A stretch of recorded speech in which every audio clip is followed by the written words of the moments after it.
पड़ोसी देश में घुस गया भारत। भारत की धमाकेदार एंट्री से हिल गया चीन। श्रीलंका में भारत के कारनामे से दुनिया के सामने खुलकर आई भारत की ताकत। जी हां दोस्तों, भारत की ताकत किस कदर बढ़ रही है, दुनिया के अंदर भारत का स्थान किस लेवल पर है, हाल ही में भारत के पड़ोसी देश श्रीलंका में घटी घटना के बाद अंदाजा लगा सकते हैं। भारत के पड़ोसी देश श्रीलंका को अपना उपनिवेश बनाने की जुगत में लगा चीन भारत के हंटर से इस प्रकार मार खा गया है कि बहुत ही जल्द जिनपिंग की सेना घुटनों के बल श्रीलंका के क्षेत्र से वापस अपने वतन लौटने वाली है। दोस्तों, भारत चीनी कर्ज में डूब रहे श्रीलंका में ऐसी धांसू एंट्री कर रहा है कि चीन पूरी तरह से हिल गया है। श्रीलंका के कारोबार पर भारत इस प्रकार अपनी पकड़ बना रहा है मानो किसी शेर के मुंह से उसका शिकार छीना जा रहा हो।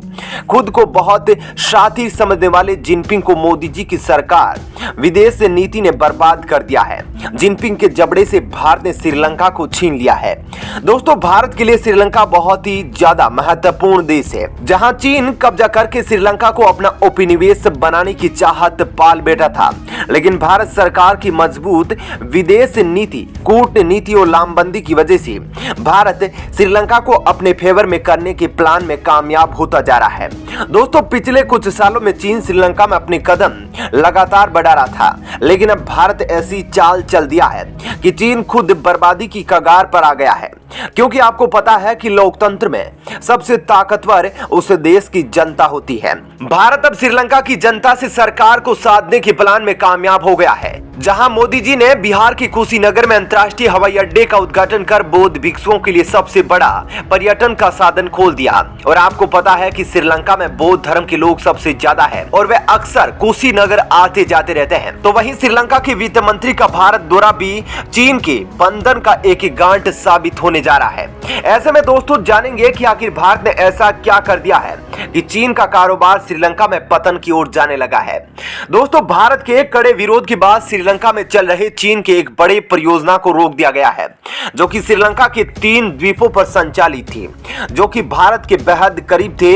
यह एक हाइब्रिड एनर्जी सिस्टम परियोजना थी। इस परियोजना के अंतर्गत चीन श्रीलंका में सोलर प्लांट बनाने जा रहा था और इस परियोजना को लेकर भारत लगातार विरोध कर रहा था। भारत ने अपनी सुरक्षा को लेकर इस पर चिंता जताई थी और इसी साल जनवरी में चीन की कंपनी को इस परियोजना का ठेका देने पर भारत ने श्रीलंका का घोर विरोध किया था। इसी के साथ अब श्रीलंका ने बड़ा कदम उठाते हुए चीन की इस परियोजना को रद्द कर दिया है। श्रीलंका का यह कदम न केवल भारत के लिए एक कूटनीतिक जीत है, बल्कि चीन के लिए भी एक कड़ा संदेश है। दोस्तों, पिछले कुछ वर्षों से चीन लगातार श्रीलंका को अपने कर्ज के जाल में फंसा रहा था और श्रीलंका के हालात इतने बुरे हो गए कि यहां पर खाद्य आपातकाल तक लगाना पड़ा। श्रीलंका चीन के कर्ज को चुकाते चुकाते इतना बर्बाद हो गया कि उसका विदेशी मुद्रा भंडार लगभग खत्म सा हो गया। ऐसे में समय रहते श्रीलंका ने संभलते हुए अपने सबसे भरोसेमंद साथी भारत के साथ जाने का निश्चय किया। और आप जानते हैं कि भारत लगातार श्रीलंका को ड्रैगन के जाल से निकालने की पूरी कोशिश कर रहा है। दोस्तों, श्रीलंका भारत के लिए सामरिक तौर पर भी बहुत ही ज्यादा महत्वपूर्ण देश है, इसलिए चीन लगातार श्रीलंका को अपने जाल में फंसा रहा था। चीन श्रीलंका के इलाकों पर कब्जा जमा रहा था ताकि वे अपना सैन्य और नेवल बेस बना सके और इसी का नतीजा आप देख सकते हैं कि श्रीलंका का हम्बनटोटा बंदरगाह चीन ने इस बंदरगाह को 99 साल की लीज पर ले लिया है। इसलिए भारत जानता है कि चीन को रोकना जरूरी हो गया ताकि चीन श्रीलंका के और हिस्सों पर कब्जा ना कर सके। तभी तो कूटनीतिक तरीके से भारत की पहल का नतीजा रहा कि 3 द्वीपों पर चीन के द्वारा बनाई जा रही परियोजना को श्रीलंका ने रद्द कर दिया है।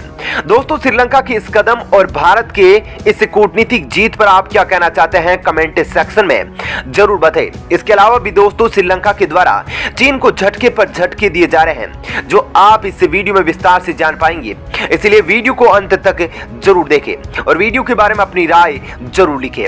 दोस्तों, भारत के पड़ोसी देश श्रीलंका और चीन के बीच संबंध तल्ख होते जा रहे हैं। हाल ही में दोनों देशों के बीच गंभीर मतभेद पैदा हो गए हैं, जब कोलंबो ने किंगदाओ सिविन समूह से जैविक उर्वरक के 20,000 टन के शिपमेंट को इस आधार पर खारिज कर दिया कि वे दूषित पाए गए थे। एक राजनयिक विवाद उभरने और चीनी कंपनी द्वारा श्रीलंका के खिलाफ कानूनी कार्रवाई करने की धमकी के बाद लंका सरकार ने कंपनी को $6.7 मिलियन के दावे का 70% मुआवजे के रूप में देने पर सहमति व्यक्त की है।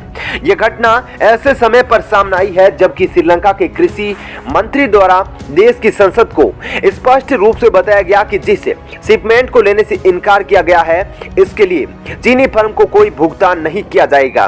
वहीं सूत्रों ने कहा है कि जाफना तट के 3 द्वीपों में एक हाइब्रिड नवीनीकरणीय ऊर्जा परियोजना को रद्द करने की श्रीलंकाई सरकार के हालिया फैसले के कारण चीन ने कोलंबो के फैसले का खुलकर विरोध किया। उन्होंने कहा कि ऊर्जा परियोजना का समर्थन करने वाली चीनी फर्म सिनोसार एक्टेक्विन जेबी ने तीसरे पक्ष द्वारा कथित हस्तक्षेप पर अपनी आपत्ति दर्ज कराई, जिसके कारण परियोजना को रद्द कर दिया गया। सूत्रों के अनुसार दोनों देशों के बीच कलह को हवा उस वक्त मिली जब श्रीलंकाई लोगों ने यह इच्छा जाहिर की कि वे सिनोफार्म कोविड टीके नहीं लगाएंगे।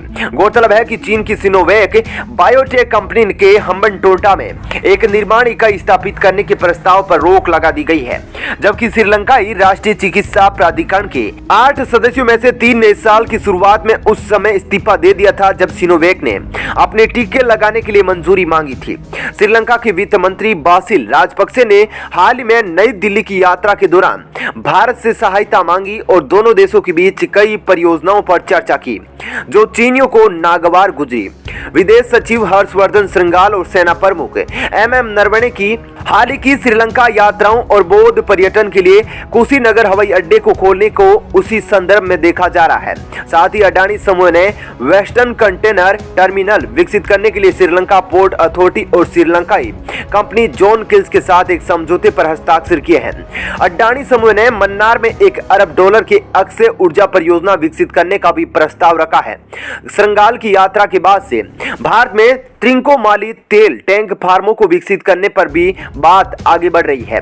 श्रीलंकाई जनता भी बीजिंग द्वारा कोलंबो को राजधानी शहर में हम्बनटोटा कन्वेंशन सेंटर और लोटस टावर सहित विभिन्न परियोजनाओं के लिए दिए गए ऋणों को स्थगित करने में मदद नहीं करने को नाराज हो रही है। सूत्रों से पता चलता है कि चीन ने भी श्रीलंका को अपनी बिजली, ईंधन और गैस संकट को हल करने में मदद करने के लिए बहुत कुछ नहीं किया है। प्रभावशाली श्रीलंकाई बौद्ध भिक्षुओं ने भी संसद में पोर्ट सिटी बिल को पारित होने से ठीक पहले इसका विरोध किया है और $1.4 बिलियन की कोलंबो पोर्ट सिटी योजना के खिलाफ सार्वजनिक आक्रोश भी उमड़ा है, जिसने कथित तौर पर स्थानीय श्रम कानूनों का उल्लंघन किया था। सूत्रों का कहना है कि श्रीलंका के चीनी उपनिवेश बनने की आशंका बढ़ रही है, जिससे उसकी क्षेत्रीय अखंडता और संप्रभुता को खतरा है। इसके अलावा मछुआरा संघों ने श्रीलंकाई सरकार की समुद्री कृषि गतिविधियों के लिए श्रीलंकाई फ्रंट कंपनियों के माध्यम से चीनी संस्थाओं को भूमि का बड़ा हिस्सा आवंटित करने की योजना का विरोध किया है। सूत्रों के अनुसार जाफना के द्वीपों में जमींदारों को कथित तौर पर रिश्वत देने वाले चीनी भी आलोचना के घेरे में आ गए हैं। ऐसे में इस वीडियो पर आपका क्या कहना है, कमेंट करके जरूर बताएं और देश विदेश की खबरों के लिए चैनल को सब्सक्राइब जरूर करें।